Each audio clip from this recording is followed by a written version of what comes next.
Hey, Cavs fans, Spencer German, Spencer Davies with you as we recap the Cavs 117-111 loss to the Suns tonight at Rocket Mortgage Fieldhouse. Excited for another post-game recap with you guys. Unfortunately, it has to be in a defeat tonight, Spence, but tough night, second night of a back-to-back. You still don't have Donovan Mitchell. You still don't have Evan Mobley. I think there were actually some decent positives that you can take away from this game, which we will get into here in over the next couple of minutes. But just what were your overall thoughts on tonight's performance? Cavs kind of come out hot. Donovan or Darius Garland rather, especially, puts up 21 points in the first quarter, and then sort of slows down from there. But they got off to a hot start. They made it a very competitive game. They got behind late and rallied, and they just couldn't. They just kind of didn't have enough at the end. Yeah, no, I think the game ended up coming down to the third quarter, 34-21. They were outscored. Yeah, A lot of that coming from Bradley Beal. Kevin Durant got hot. Devin Booker was finding his teammates. That's the three-headed monster for Phoenix, yeah. and that's just how it is. It's funny. I was joking with you in the middle of that game that Phoenix is a mid-range fan's just dream of a team when it comes to Bradley Beal, Devin Booker, and Kevin Durant because they were getting to their spots and then they started heating up from three, and that's just kind of how it all kind of went down. The Cavs bench completely outplayed Phoenix's. I think that, other than those three that are obviously, again, the heads of the snake, the Cavs did a good job. And I think they did a good job defensively in the first place, turning them over a lot. Isaac Coro had 4 steals. I think they had 5 or 6 guys who had a steal at least. So they got the pace up and up tempo. And as you mentioned, Darius Garland went crazy in the first quarter. He Yeah, had 4 threes, he had it was 21 unreal. points. And Second yeah, highest, or tied for the second most points he scored in a single quarter. It was his highest scoring opening quarter of his career as well. So yeah, it was phenomenal. To your point, you hit on a few different things, and we'll certainly circle back to some of these. I do think to start with the Garland point on things because I understand there's been a lot of criticism of Darius Garland, obviously, and him kind of getting reacclimated back into this thing, and he hasn't looked like the Darius Garland from a couple years ago before Donovan Mitchell was here, where he was an all star. And I understand why there's concerns and people wanting to see more. I think some of that can be attributed to just him coming off the injury and sort of kind of get his sea legs back underneath him, if you will. But I do think tonight, if you're somebody looking for that from Donovan Mitchell, tonight was, I think, a positive sign and a positive step. And we've seen some of those in recent games as well. Just some of those performances where he's being aggressive, seeing the floor really well. I mean, we were in awe that first quarter of his ability to make these pinpoint passes in tight spaces. He found Jared Allen a couple nice feeds underneath the basket, and he wasn't hesitating to pull the trigger when he needed to as well. I think this was another game that sort of speaks to him taking a step in the right direction. yeah, no, I'd have to agree with that. As long as he's getting inside and not dribbling himself into trouble. Something that we've talked about in the Yeah, past is about how he's gotten too deep into the paint sometimes and gotten blocked. Seeing a little less of that now. He's being more decisive when he gets to the middle of the floor. Knows how to utilize that hang dribble, and really can keep his defenders off balance. And the shovel feeds are beautiful. The alley oops are great. He could have found Jared Allen at the very end there in the fourth quarter when it was a 2-point game. yeah, Had a nice play to Jared Allen dialed up. Jared just couldn't handle it, and that can happen sometimes. I don't think it was at the fault of either player, but I think that's really where the game was decided there at the end of the fourth.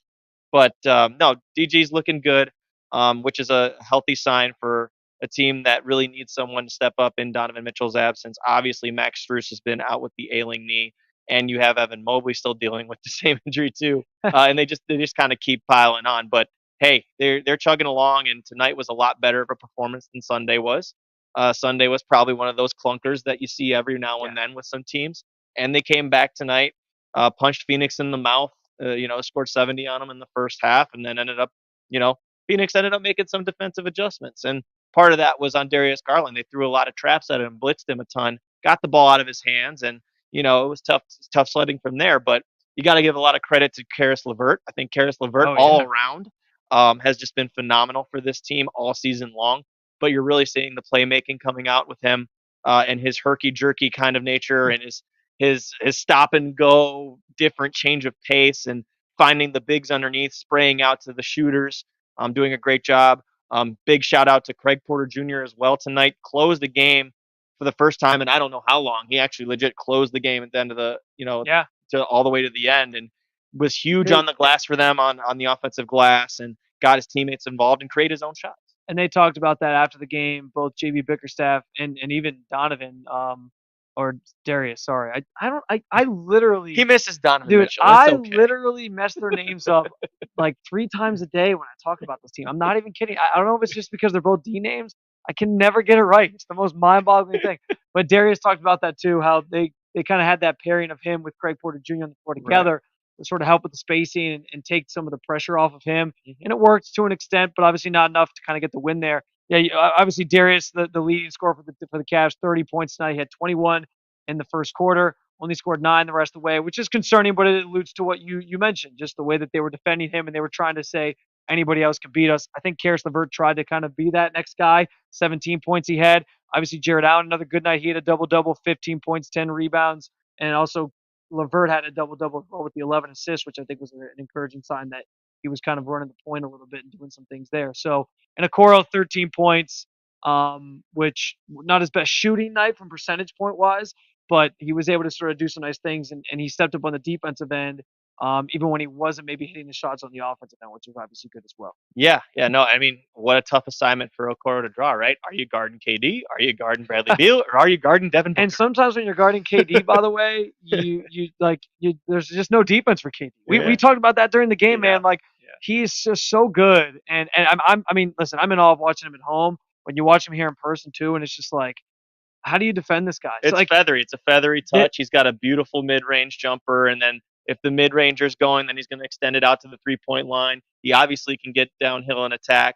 Had some assists, and I think he had 5 or 6 assists as well, and really got the ball sharing there yeah, too. So it's very hard to stop Kevin Durant. Now add the threat of Bradley Beal getting downhill and pulling up from 10 to 12 feet. Add the threat of Devin Booker being the facilitator and getting everybody else involved as well. And that's a tough team to beat, man. That's a real tough team to beat. yeah, they that trio, 37 points for Durant, 27 for Booker, 24 for Beal. Team that's kind of finally getting to play together a little bit more and figure Hmm. out their rhythm, which is a scary thing for the Western Conference teams. Still not healthy either. As the playoffs kind of get going. Yeah. So yeah, that's definitely going to be a team to watch. But you got your taste of them tonight, and I do think it's notable that the Cavs obviously put up a fight. You mentioned the bench scoring, a big discrepancy there. Hmm. Cleveland's depth continues to be something that is a positive for this team and something that is obvious is going to be a strength for them come playoff time. Yeah, no, and it has to be, and that's the reason that Kobe Altman made those moves was to make Yeah, sure that they were ready for this come playing time because you already saw it tonight in a microcosm, right? What happens when they double one of your best scorers, right? That's going to happen to Donovan Mitchell in the playoffs, right? That's going to happen to Darius Garland if he gets it going. So the other guys are going to have to step up and score and shoot. And I think that Isaac Okoro has been one of those guys, but the guys you brought in to do it, Max Strus and George Niang. And unfortunately, Strus is down with his knee strain right yeah. now. We'll see how long he's out for. George Niang had a tough sledding tonight just because of the foul trouble, and it was tough for him to keep up with some of the guys on the defensive end. But he just had a 20-point night yesterday against Brooklyn. So, he's coming around a little bit there with the 3-point ball and doing some good things defensively when he has the right matchups. But yeah, the depth is huge. I think Craig Porter Jr. just what he's showing you, the maturity and the fact that Oh he's yeah. able to kind of come in and alleviate the pressure off some of the Cavs top guys is huge. I know that's another name that Cavs fans have been clamoring for. They wanted to see more of. He's It's certainly getting, hard. yeah. It's hard. It's hard to crack this rotation right now, but with so many injuries, he's getting some reps, and I think it's valuable for him for sure. No Amani Bates, he didn't play tonight. I know that's another Yeah. name Cavs fans are always looking to see play. Before we kind of shift gears, and I'll ask sort of one final question for you as we turn the page towards Wednesday in New Orleans. You how worried are you about Sam Merrill's current sort of slump that he's in? Because I agree with you, and this was a comment we both sort of made after the game. He looked like he was flowing really well in the offense, and he was Mhm. getting some good looks. He's just not hitting right now, and sometimes that's just basketball. Like sometimes it's just going to happen. So, is it something that you think he's going to be able to snap himself out of here in the next couple weeks, lead into the playoffs? Yeah, I think so. This is just what happens to shooters. Yeah, Sam's not necessarily been a streaky shooter, but he also hasn't had the opportunity to be a streaky right. shooter. He hasn't had all these minutes all the time in his career, right?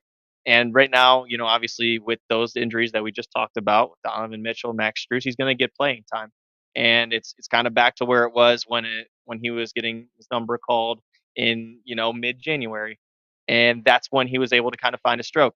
right now they're just not falling. They're the same looks. I'm not seeing anything different except for how defenses are playing him, right? Defenses are more attached to Sam Merrill. Defenses know when Sam Merrill is on the court now. Yeah. But what that does is it allows Sam to cut and really create havoc on offense, almost the way that Max Strus does. So now Sam's getting the pass on the cuts, and Sam's being the one to find the guys either on the outside or in the paint. I think he had 5 or 6 assists himself this tonight, and he's doing a very good job of commanding the attention that's given to him. Yeah. Eventually, the shots are going to fall again because he's Sam Merrill. Yeah, and I think obviously some of him getting more attention too is just the injuries right now. Oh, You don't yeah. have Donovan Mitchell out there. Yeah. You're not able to space the floor a little bit better for him.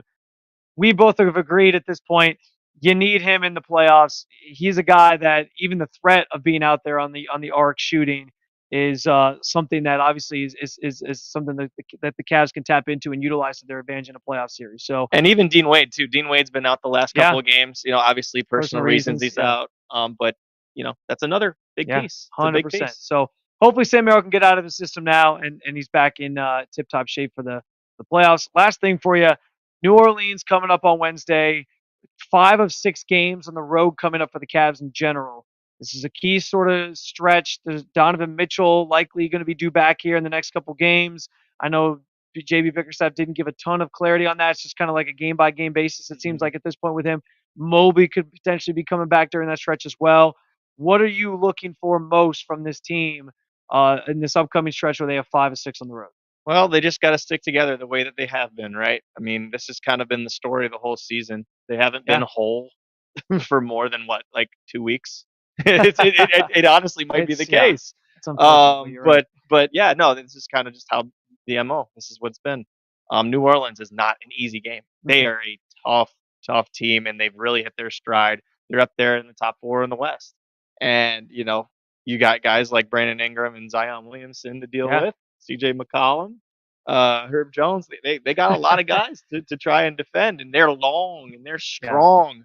So you got to make sure that you're prepared for that challenge. And then you go out to face a Houston team on Saturday that's definitely no joke. So it's at least they only have 2 games over the next few days, get to yeah. recuperate a Got some little time bit. off. But yeah, no, it's not going to be easy. It's just you got to prepare yourself for the playoffs though. It's almost time. It's mid March, so it's time to get kicking into gear. But again, some of these losses I feel like shouldn't be looked at in such a negative light because they are playing the right way. They're still doing the assists. They're not turning the ball over too much. They're doing the right things. They're just undermanned right now, and Yeah. that's just the reality of the situation.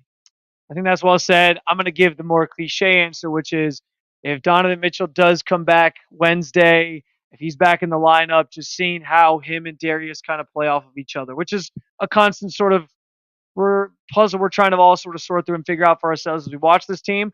But I do think with we're getting down to crunch time here for this team in terms of the playoffs. Mhm. Seeing how those guys can kind of play together in this offense that's kind of taken on a new life this year, I think is going to be a fascinating thing, and it's going to be something that's key to how far this team can go in the playoffs. So I think that's what I'm probably going to be looking for. All right, guys, we appreciate you jumping on in with us. We know it's late, earlier than usual though. We got this one in I earlier don't think than this was usual. midnight since Spencer Squared. I don't know about that one. I appreciate, yeah. Hopefully, we appreciate you guys. Hopefully, you enjoyed the conversation. We'll be back with more of this for sure down the stretch of the season here. But Cavaliers, 5 of their next 6 on the road. Up next, they're going to be in New Orleans on Wednesday, and then on Saturday they head to Houston. Be sure to keep following along with more content like this. The Cavs Insider YouTube page.